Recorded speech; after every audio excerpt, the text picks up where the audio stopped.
Well, hey, everybody, getting ready to record Mike in the Midwest. Yes, we're doing it early again this week because we have a Mizzou game Saturday night late. So Sunday will be a little crazy. So we're going to take care of the show right now so we can kind of open up a little bit of time on the weekend.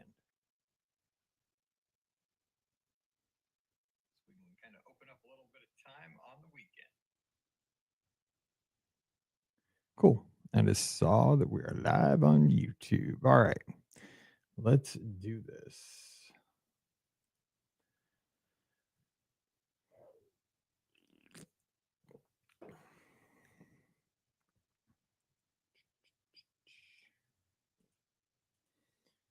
Well, hey, everybody. Welcome to episode 271 of Mike in the Midwest, our mini podcast for the amazing patrons just like you of the Be Our Guest podcast. Of course, my name is Mike Rallman, host of the Be Our Guest podcast, which you can find at beourguestpodcast.com or anywhere you download podcasts. And of course, you are a patron of the show, so you know where to find us. And a huge thank you to each and every one of you in this season of Thanksgiving. We are absolutely thankful that you go above and beyond and support us here on Patreon, because that is the way that we are able to keep making shows Monday, Wednesday, Friday, do the Sunday Night Live call-in shows. You guys are the all-stars. Truly, you make it happen. I know I kind of rushed through the ad reads at the beginning and the end of the shows because you guys hear them a ton. Seems like thousands of times. But I truly, every time I say it, I mean it. You guys are the all-stars. You guys make it happen. Thank you. Thank you for being here. Thank you for being a patron. Thank you for being the best friends of the show that we have out there. I appreciate you guys so much. And I hope you always enjoy these little bonus shows. You know, I know they're nothing special, but they're just my way of once a week checking in with our all-stars and just letting you know that I care and that I'm very thankful to have you here. So I hope you're doing well. Recording this one on Thursday night, November 13th. We're getting 2 weeks away from Thanksgiving. Yes. Somebody has a certain birthday 2 weeks from today. Yes. I'm not so excited for my birthday. I'm more excited for on my birthday. My mother-in-law always brings the pie that I love. I don't have a birthday cake. I have a chocolate cream pie from a place called Helfer's. It's from Florissant, where we used to grow up. She goes there. She gets 2 of them, actually. My mother-in-law is the best. I've said this many times on the show. I have the best mother-in-law.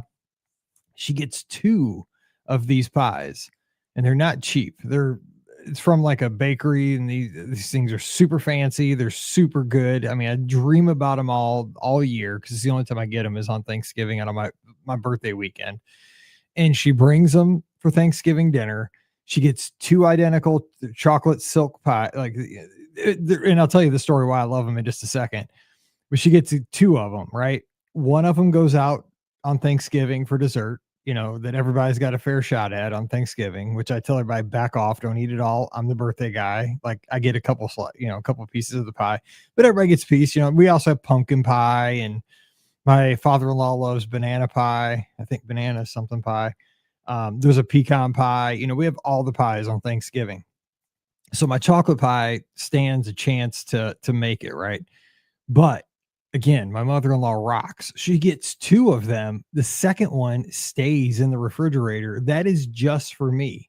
Nobody is allowed to touch that one. That is my pie for Friday, Saturday, and Sunday for the whole Thanksgiving weekend. For when I'm having leftovers, I have my whole second pie to eat over the weekend. And it is the bomb. I've had this. I mean, Bam and I'll be married 20 years coming up in June. Sorry, I'm reading a comment, and snow is here. Cannot be a mod. I don't know what you're talking about. But yes, she's been doing this ever since we've been married, getting the 2 pie thing. And it is the greatest thing ever because, I have my 1 pie, family pie, Thanksgiving. And then on, over the weekend, Thursday night, Friday, Saturday, Sunday, I get my own pie. I have plenty of pie. And then by then, I'm wore out of the pies. I mean, not really wore out, but I mean, I probably shouldn't eat more pie than that, but it's so good and it's so thoughtful. And here's the reason I love those pies. And I don't know if you guys, I think it's just called like a chocolate silk pie. I don't even know what they're called, but basically what it is, it's It's what my grandma used to make, but she made them homemade. My grandma made these homemade, and she made them all the time. She'd make them because remember, I talk about this on this show all the time, that we would go to church on Sundays. My grandma would leave church before before everybody else go home, and she'd make, she called it Sunday dinner, but it was lunch. We ate it after church. Church got out at noon. We go to their house and eat lunch and watch the football games as we watched, after we ate lunch. But she would always we'd have a big lunch, like a big meal. In summer, my grandpa built a gazebo on his sun deck. We'd eat outside. But she'd always have dessert on Sundays. And a lot of times she had these chocolate pies. But basically, this chocolate pie was all it really was like now nowadays they're like a graham cracker crust.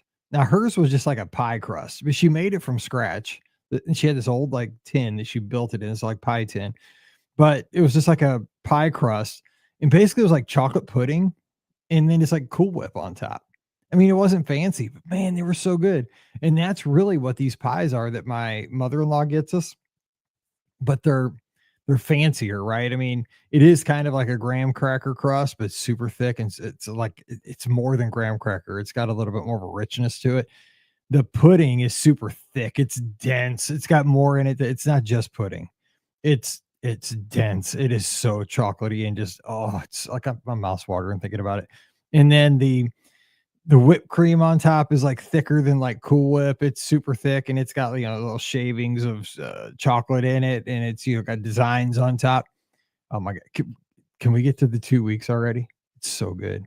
I'll be distraught if that place ever goes out of business, because there are places around there in Florissant, because it's not the best area anymore, that are going out of business. So yeah, we got to keep that in shape. But that's what Mike in the Midwest is about. If you're new to this, that's it. The traditions, and that's kind of my tradition for Thanksgiving and for my birthday. I get two pies.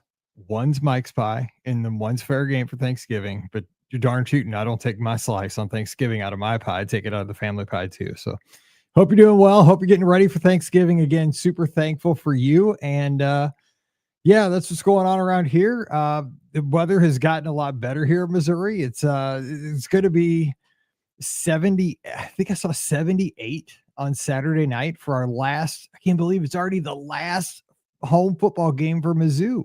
That's why we're doing this show early on a Thursday night instead of a Saturday or a Sunday morning like I typically do the shows. We'll be at the football game on Saturday night. It's a night game, which I was telling Pam about this too. I used to get so stoked when Mizzou would get a night game, because the SEC, our league, tells you what time your game is going to be 2 weeks before the game. You never know what time your game is going to be throughout the season until the Monday 2 weeks before the game. They announce that you either get a early, a mid-afternoon, or a night game. One of those three slots because of the TV contracts. And I always used to get stoked when you would get a night game because, the lights and it's like hype and all that stuff. I hate when we get the 11 o'clock kicks because, again, we live 2 hours from Mizzou. So that's a hassle because we got to get up early. I was trying to get my runs in, like you got to get up super early if you want to get a run in and leave on time to drive 2 hours to Mizzou. And of course, I don't know if you've ever gone to a college football game, but like our parking lot, because you have to park in a certain lot where you have a parking pass. Our parking lot's about 3/4 of a mile from the stadium. And of course, you got to get in traffic to get into the lot. It's not easy to get in. Then you got to find a spot. Then you got to walk to the stadium. You got to get in. It's awesome. Don't get me wrong. I love going to college football games, but there's nothing about a college football game that is fast. So you got to go through all that. So 11 o'clock kicks are brutal for somebody that is not a local. Now for Scotty G, he lives in Lansing, East Lansing, so he can just right over to the stadium. But like we got to travel 2 hours, like 120 miles just to get to Columbia. So that's kind of hard. Like for me, the sweet spot's that mid-afternoon game because you get to go, you don't have to get up. I can still get my run in. We can get lunch on the way. 2:30 kick. Boom. The game's over at like 6:30. Get home before it's too late. This week, 6:45 kick. Those games last forever. Won't be over till like 10. Get home after midnight. Dude, I can't stay up that late. I know it sounds terrible. I just hate staying up that late because then it just ruins my Sunday. I'm just exhausted. That's why we're doing this tonight. But one thing I want to share about this game coming up on Saturday night. Just a tradition that we have here at Mizzou. I don't know, because again, I want to get some feedback from you guys. Like, I love learning about your traditions, and I love sharing what our tradition is here in Missouri, at the University of Missouri at Mizzou, because that's kind of what this show's about. It's Mike in the Midwest, and this is a very Mizzou thing. This is our Midwest thing. So on senior night, for our seniors at Mizzou, our football players, we have a tradition, and it's modified this year big time, but they're saving it, which makes me so happy. So in the past, now, if you remember, and you've been with us on the show for any length of time, we've had season tickets ever since Mallory has been born, right? Since she was a little baby. But forever, we had season tickets on something that was called the Hill. So they were like the cheapest way to get into the stadium. You bought them for $15 a game times how many games there were that season. So it was like 15 times 7 if there were 7 home games. And you just paid like, 15 times 7 per person, like per 2. And that's what you mailed off to Mizzou, and they sent you 7 stubs. Because the thing was, they were general admission. You didn't have a seat. You just sat on the hill, which was just a big old hill of grass. They got you in, and you sat your rear end on the grass. We always brought a blanket, and it was awesome. Well, the hill doesn't exist anymore because we got into the SEC. We got kind of good. Now they're building all these luxury suites and everything. They've totally taken the hill out. It's going to be awesome when it's, they're just trying to make us a nicer stadium. But one of the things that the hill had, if you've ever seen a Mizzou game, was right behind the north goalpost. There was the Rock M, and it's a big white M that was made out of rocks, big white rocks. And it's kind of something that we, like, as a Mizzou fan and somebody that's grown up in Missouri now my whole life, it's just always been there, the Rock M. And like when you sat on the hill, the Rock M was right. Mallory was a little kid.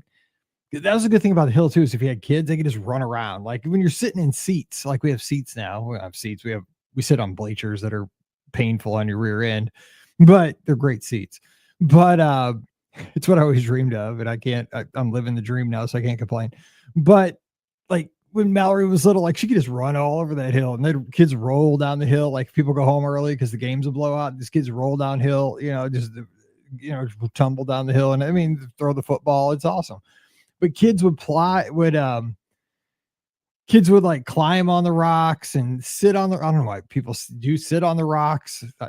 Why would you sit on rocks? But people always did that. But anyway, the Rock M is gone because of the renovations, because they're putting in these new luxury suites. So no Rock M right now. But here's the problem with that. One of the traditions at Mizzou is on senior night. Now this is, my wife didn't even know this. We were talking about this at dinner about a half hour ago. Only if you win on senior night, the seniors get to go up to the Rock M and they get a rock to take home and have forever. You get a piece of the Rock M. You get a piece of the legacy to take home. Now, these rocks are pretty big. I'd say maybe a little bit smaller than a bowling ball. They're not like pebbles. They're pretty big, probably about 5 pounds. So after the game, they climb up onto the hill and get a rock, get to pick any rock they want, take it home, and that's their rock. And they, put it on the mantle. I don't know what they do with them, but that's their piece of the legacy. And also the seniors get carried off the field by the underclassmen. That's always cool. But the rule is you got to win the game to get a rock. Now, we were talking about this. I've never been to a senior night that we have not won. So in this game, we're playing Mississippi State. We should beat Mississippi State, but they've played a lot of good, tight, tough teams really well this year. They almost beat Texas. They almost beat Tennessee. So we'll see. For our seniors' sake, I hope we do okay. But yeah, so we did. I just told you though, the Rock M's gone. And I was like, oh my gosh, what about these seniors? Like they've given their heart, their soul. We've had a really good 4-year stretch. These guys have played super well over the past 4 years. What's going to happen? This week, they installed a temporary mini Rock M. I just saw it on social media about 2 hours ago. We only have a little bitty spot of grass left in our stadium. It's right by the student section. There's a little bitty M made out of rocks. It's probably got maybe 300 rocks. So they're not going to have a big lot of choice to pick the rock, because the old Rock M probably had 5,000 rocks in it. This one's probably got about 300. It's kind of small. My wife said it looks kind of janky, but it's a Rock M, and it's right in front of the little student section behind the opposition's bench.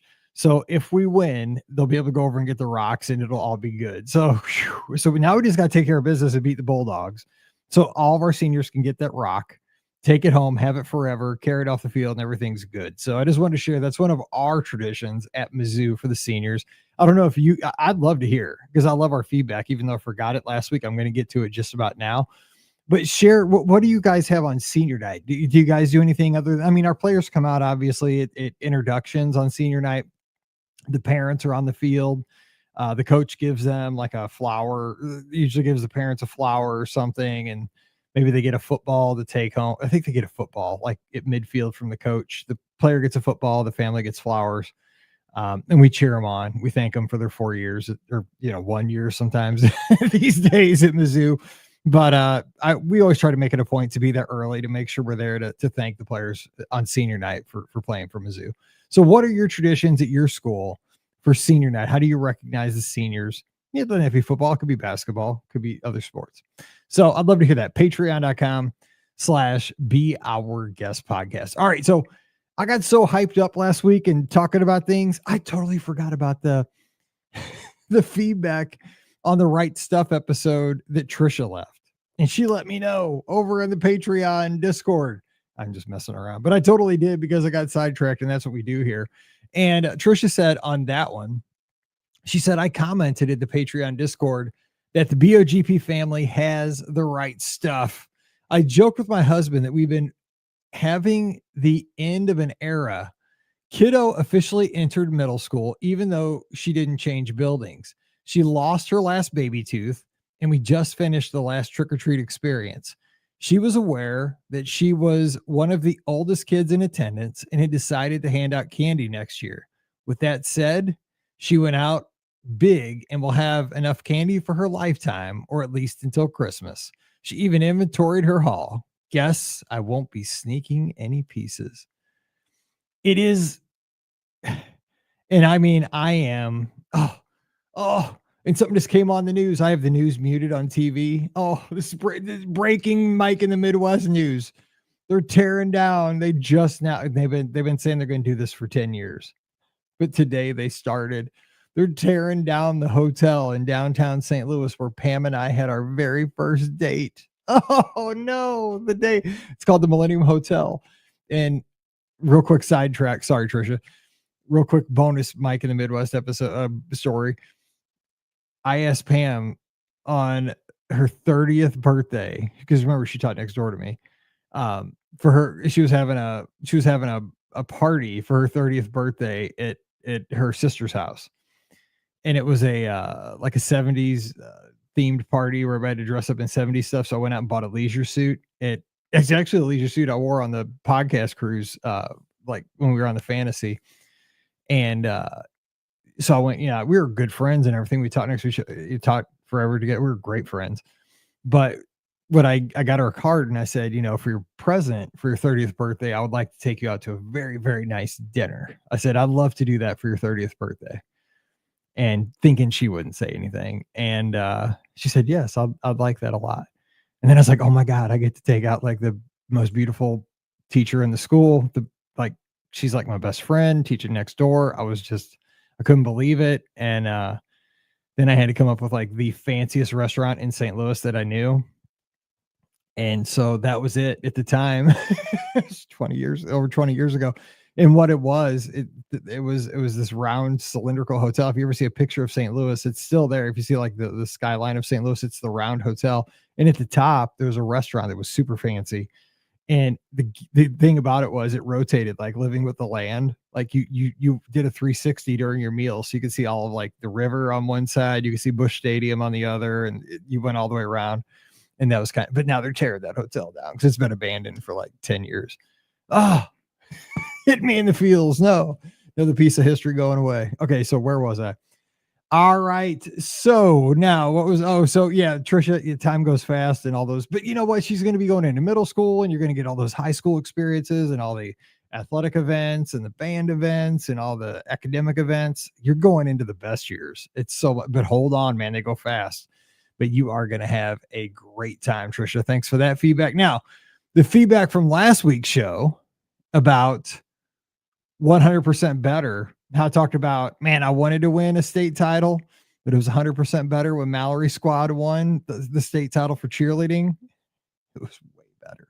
By the way, that video that I took that was like a minute and 30 seconds, it's got over 52,000 views on Instagram just because I think I screamed and I almost fell down the stairs.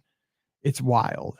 That thing took off like fire. I don't know why. Maybe it's just because it is raw emotion. Like I said, oh, this is it. And I didn't even know I said that. And then we won and I scream. It's 100% true. I wanted us to win so bad. So there you go. Audra says, what an amazing full circle moment in Mallory's win. As always, your outlook inspires me and many here to believe the best is just around the corner. Thank you for sharing this beautiful story with the BOGP family. Have a great week. Audra, you too. The best is around the corner. We'll talk about some blessings here in the main topic in just a second. Oh, and finally, this one cracked me up. Where's Dr. Kai's? I got to find Dr. Kai's. Dr. Kai had a comment that was cracking me up. Where'd it go? Where'd it go? Dr. Kai. Oh, the right stuff. When I was talking about the right stuff, and I had a teacher talking about that, and I was just making names up, right? But I said, like, we gave a right stuff award to a teacher that was going off the tower because she was scared to death, and but she overcame her fear, and she zip lined off the tower. And I said the teacher's name was Eileen. Here's what Kai said, Dr. Kai, down in Arkansas. I cracked up when you used the name Eileen for the teacher that needed encouragement to go down the zip line, and you said, "Come on, Eileen." God, I wish I was that clever. I had no idea that I did that, but that's awesome. Thank you, Dr. Kai. Dr. Kai is always like just right there. I love him. He's a great friend. All right. So if you have feedback for this show or any other show, just drop it over to patreon.com/BRGuestPodcast because that is what makes the show. It's you guys. All right. Today's main topic. I got a couple of them because I got a few things. Again, I always give you guys the first notice of things that are going to happen. And okay, so how I'm going to do this? Okay, I'll give you the kind of the nuts and bolts thing first. Before I wanted to talk about the mini football helmets and bouncy balls, but let's get to the elephant in the room first.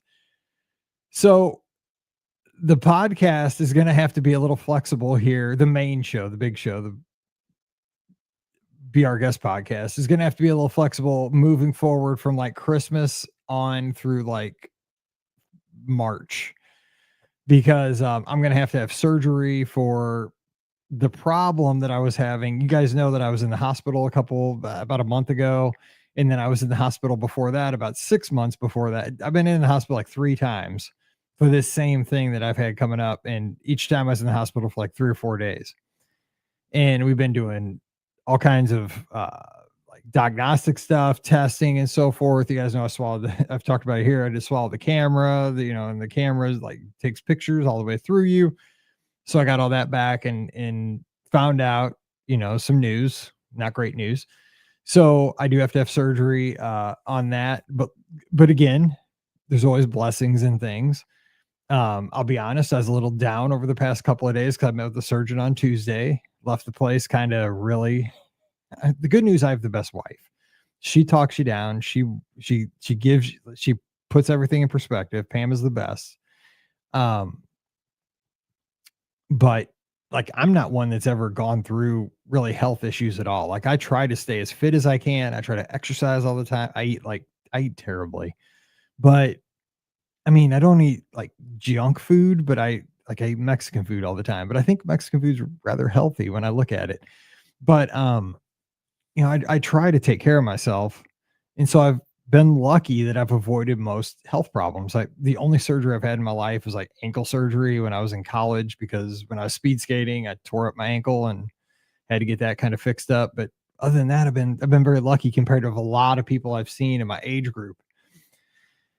And so, I got this, and I was thinking, the doctor I was going to is like, okay, you got to meet with the surgeon. I was thinking the surgeon would just say, maybe, someday you might have to get something done. And I go in there and meet this guy with, Pam went in with me. And the surgeon guy was really cool. Like, we got talking. He's a tall, bald guy, not super old, but he's an Ironman. So like, we got talking about running. Like, he's done Ironmans, he's done half Ironmans, he's a marathoner. he's like just like real cool. So we talk about all that, it's like I'm like, this is cool. Like this guy's really awesome.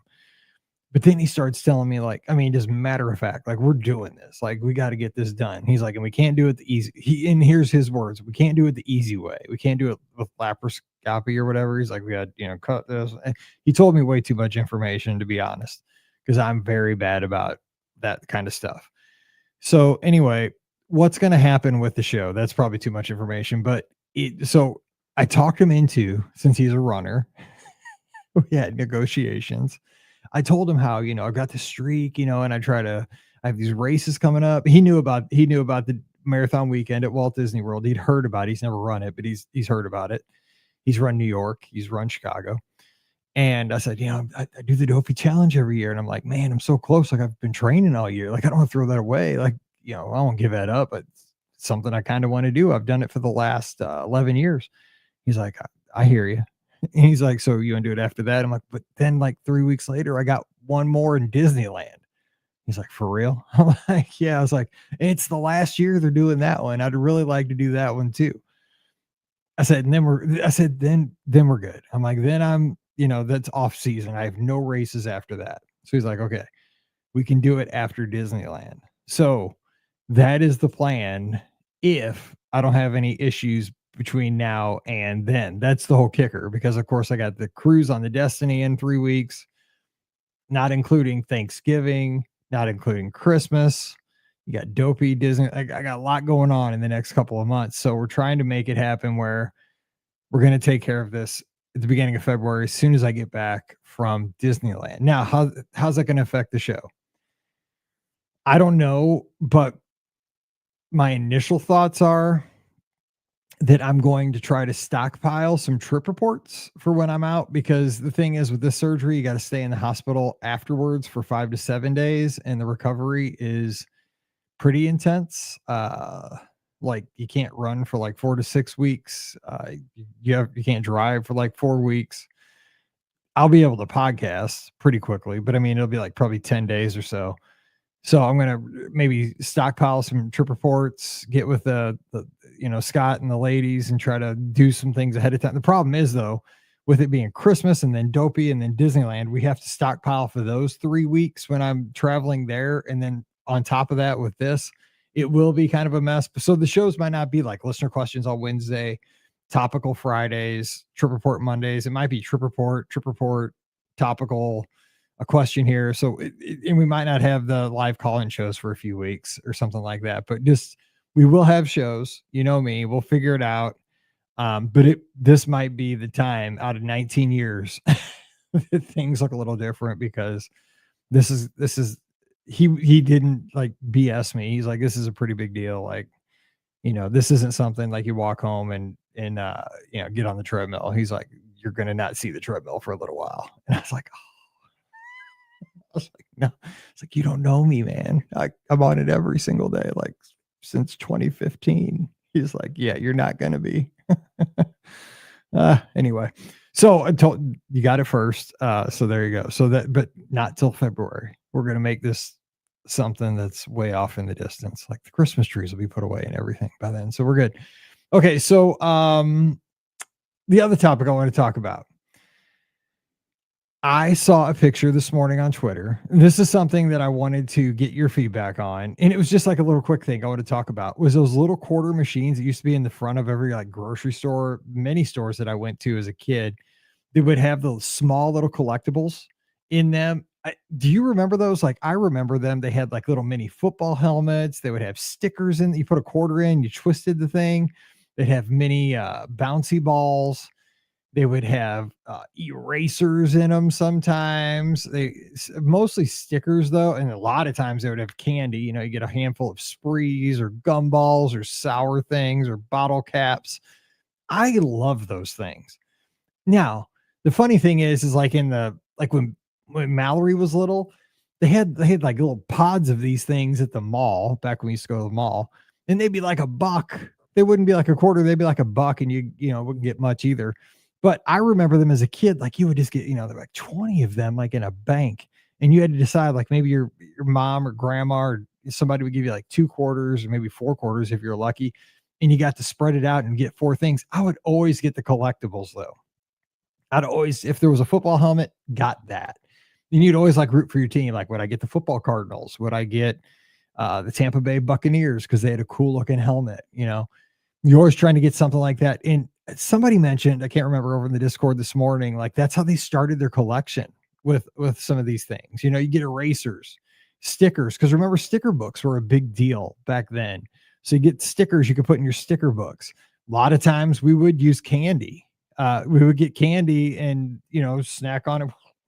I don't, this is how my brain always worked, is that I didn't want to get candy because candy would be gone in like 30 minutes. I would want to get something that I could keep as a kid forever, right? Like a football helmet, like I said, like stickers to put in my sticker collection.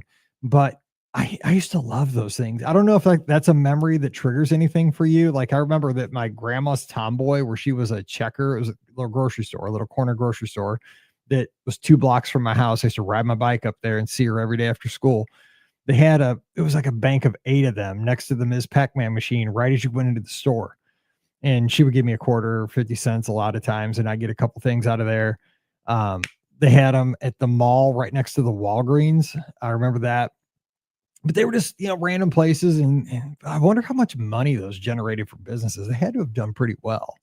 But do you still see those around? What kind of things are in those today? And did you start a collection from any of those things? Let me know. Okay, the final thing, because it's getting long. Again, I wanted these shows to be 20 minutes, and here we are 30 minutes in. 3 blessings I want to tell you about. One is this. It's what I just talked about a minute ago with this whole deal that the surgery that I have to have and all this stuff. I was really down in the dumps on Tuesday afternoon. Tuesday night, I'll be honest, I didn't sleep Tuesday night. I didn't sleep last night because I'm a worry. I am the least worry person in the world. I'm very chill, relaxed, fun loving. I don't sweat anything, but I'm kind of sweating this because this is like an unknown for me. And like the doctor told me too much. He told me how it's going to go. I'm not real cool knowing that his hand's going to be in my gut and like all that. He told me too much. And the downtime is freaking me out because I do not like to sit still. I do not like to not run. I do not like to sit still like for more than a day. And that's going to be like 6 weeks is like an eternity. But Pam put things in perspective. I think anytime there's something like this, there's so many blessings if you just flip the script on it. She's like, Mike, look at it this way. Like they didn't find any cancer in you. Like, I mean, it could have been that. You know, it could have been something a lot worse. You know, there could have been some worse structural issue that you have. And like, it could have been, you know, this or that. She's like, it is something that is fixable. It is something that in 6-8 weeks, they are saying you should be able to go back to full activity. Like this isn't something that is permanent. She's like, you know, like you just understand that, yeah, you got to go through this, but you do get to go through this. You're not in this. You're not stuck in this. Like it's a little valley, but you get to pass through and you'll be fine. And as long as you work through it, you'll get through it. And I thought about that and she's exactly right. And so what I want to say is that was a blessing, couple ways. One is that it could have been a lot worse, could be a lot worse. I mean, I get to wait until February, knock on wood, that this doesn't pop back up like it did these other 3 times. I'm hoping that it doesn't. That he said I could wait till February. And so please pray that it doesn't because I got a lot going on. But also it's a blessing for me to have a wife like I do that when I'm freaking out puts things in perspective because she's right. Like it could be way worse. Like I'm being a baby about it. Like even though I'm unsure, I'm nervous, like it could be way worse. Like this is something that is just, they do it every day. This is nothing for them. She's like, for the surgeon, she's like, it's just like you booking a trip for somebody to Walt Disney World. This is what they do. This is their thing. Like, you don't think it's not hard for you to book somebody a trip to Old Key West, is it? I was like, no. I was like, I do it all the time. It's like, it's not hard for them to do what they do. This is what they do. I'm like, yeah, but it's my gut. Like, it's me that's going to be open, you know. And she's like, I know, but for them, it's not that. Like, but I mean, you know, she's like, but for the families you're booking their trip to Old Key West, it might be their first trip. It's a big deal. It's a bigger deal to them than it is to you. I'm like, it is a big deal to me. I want to make sure they have a great trip. She's like, exactly. He wants to make sure you're okay too. And so we got in this conversation. It was really, really eye opening. So that's the first blessing.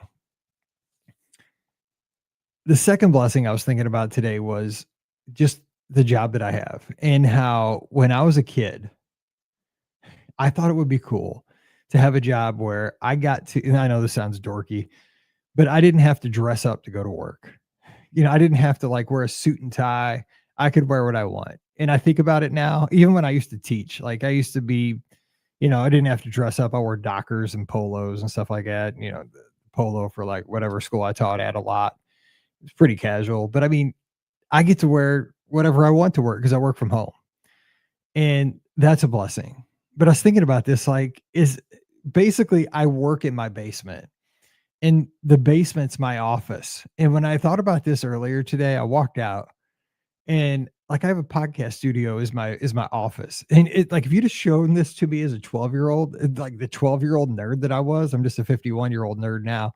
But the 12-year-old nerd, like with studio lights and two monitors, even though it's not fancy, like it's just a cheap old Dell computer from 7 years ago, like a mixer to do a podcast, a microphone, a TV on the wall that's 55-inch TV. Like, dude, my 12-year-old self would have flipped out. Like, I am living the dream. And on top of that, I always, always, always, when I was a teacher, would want to, like, if I could have brought my pet to school for like one day to the classroom, I thought that was the coolest thing ever. Guess what? I get to bring my dog to work every single day. Riley has a bed next to me right here. I could reach out and touch it. She's with me every single day that I work. I get to just hang with my best bud, Riley. I mean, it's a blessing. It's such a blessing to be able to do that. And sometimes I don't think we find the blessings in our work. And my blessing is too, the third thing is kind of related to that, is this podcast. I don't know if you noticed, but every Monday, especially, I love doing the shows with Scott, Ricky, and Pam. I mean, obviously, you know that they're my best friends. They're my best friends because they're the people I get to talk to every week. Like they're my coworkers, they're my hangout folks. But on Mondays, I love getting to meet new friends through this podcast. And I love the excitement of talking to our guests on the show. That's why it's called the Be Our Guest podcast. It truly is. I feel like every person comes on Monday as a guest, that they take the time out of their busy schedule, because many of them are parents or they have other things going on. They're going to school, they're working, everybody's so busy, but they take the time to send me notes before the show, connect with me on a Wednesday night when we record, and laugh with me and share pictures with me and talk with me about a trip that sometimes took place 2-3 months ago, maybe a couple weeks ago, just depends. But we get to hear, we get to be like a little passenger on that trip one more time. And when I think about that, that is really a blessing too, because it's somebody that's willing to share one of the cool times in their life. It's like Sunday nights too, and people call in and talk about their trips. Because of that, when folks do that on the Monday shows, like my heart gets full. Like it really does. It's why we started. It's why I started the show back when I did back in 2008. I loved reading trip reports, especially ones that I could find back then. Because remember, this was before social media really took off. If it had pictures, I was like, this is awesome. I can pretend, like in my mind's eye, I could pretend I'm at Walt Disney World. But I thought with audio, that'd be cool because you could hear the voice. And when people still do that, take the time to come on our show, busy midweek, because that's the only time I can record. And we get to talk about I love hearing about, at the beginning of the show, like, what's your town known for? Like, do you have like a haunted house in your town? Or, like on Monday, we hear about Zoltar from Big. Jessica's going to talk about that. I'm like, whoa, that's cool. I love that because we get to learn about each other. We get to, we might not be best friends by the end of the show, but we are friends. And connections and friendship is what this is all about. And man, for somebody like me that is from west of St. Louis, about 20 miles, I still live within 10 miles of where I was born. Like my world is not huge. I live 10 miles from the hospital where I was born. I live 17 miles from the house where I grew up. I mean, my radius of my world is pretty small. But because of this show, I have friends all over the planet. That is a huge blessing. It is a huge blessing. I have so many friends, and it just makes me so, so happy that we get to continue to do this. So as we get into the season of Thanksgiving, a couple weeks in, try to find things that are maybe mundane or maybe even scary or bad news on at face value. Scary. Things that not good. But just look at them from a different perspective and say, you know what, maybe it could be worse. Maybe we're going to get through this if we just look at it a different way. Because that's what I'm challenging myself to do, and it's helping. And maybe that can help you. But bottom line is I'm thankful for all of you, and I'm glad that we get to spend this time together every week. All right, so I'm going to jump out of here. We'll be back again next week, probably on a Sunday. We'll see. Things are crazy. Our dryer's out right now too. So hopefully we can get that fixed. But yeah, we're running the clothes through 3 times because the heat's not coming on. So we're just air drying everything. So we'll try to figure that out too. All right, off to see Paige's basketball game tonight. They're playing against the Northern Illinois Huskies on ESPN Plus. Go Flames. So I hope you guys have a great week. I'm thankful for each one of you. Thanks for being there. And we'll all get through this together. I might ask you guys for some trip reports so we can sneak some in, like stack them up before all this goes down. But until then, you guys stay safe, stay healthy, and we'll see you real soon.